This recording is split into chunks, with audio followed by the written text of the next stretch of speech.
Nandakumar press ক্লাবের উদ্যোগে বর্ষবরণ উৎসব অনুষ্ঠিত হলো নন্দকুমার পঞ্চায়েত সমিতির বিবেকানন্দ কমিউনিটি হলে। উপস্থিত ছিলেন নন্দকুমার পঞ্চায়েত সমিতির সভাপতি দীননাথ দাস, বিশিষ্ট সাংবাদিক সুজিত ভৌমিক, নন্দকুমার থানার আধিকারিক মিলাদ আহমেদ, সন্দীপ জানা, তাপস দাস সহ বিশিষ্ট ব্যক্তিরা। নাচ, গান, কবিতা পাঠ, ক্যারাটে প্রদর্শনীর মধ্য দিয়ে বাংলার নতুন বছরকে স্বাগত জানানো হয়। শুরুতেই স্বামী বিবেকানন্দের প্রতিকৃতি, বাঘাযতীন, মহারাজা নন্দকুমার এবং মহাত্মা গান্ধীর মূর্তিতে মাল্যদান করা হয়। সেই সঙ্গে নন্দকুমার এলাকার বিশিষ্ট সাংবাদিক, সাহিত্যিক ও শিক্ষক প্রয়াত অরূপ কুমার ভৌমিকের স্মৃতির প্রতি শ্রদ্ধা জ্ঞাপন করেন সাংবাদিকরা। এই অনুষ্ঠান মঞ্চ থেকে প্রেস ক্লাবের কার্যকরী কমিটি গঠিত হয়। অসিত ঘোড়াই সম্পাদক, রামশঙ্কর চক্রবর্তী সভাপতি ও শ্রীকৃষ্ণ মাইতি কোষাধ্যক্ষ নির্বাচিত হয়েছেন। এর আগে নন্দকুমার বাজার এলাকায় একটি শোভাযাত্রা হয়, যেখানে বিভিন্ন স্কুলের ছাত্রছাত্রী এবং অসংখ্য মানুষ অংশগ্রহণ করেন।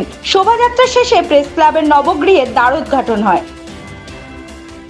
আমাদের নন্দকুমারে কোনো প্রেস ক্লাব ছিল না, সেখানে সাংবাদিকরা বিভিন্নভাবে বিক্ষিপ্তভাবে ঘোরাফেরা করত।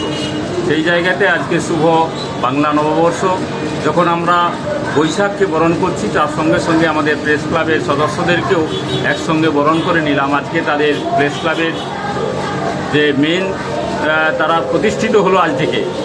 তারা নন্দকুমারের বুকে আমরা প্রেস ক্লাব তৈরি করলাম।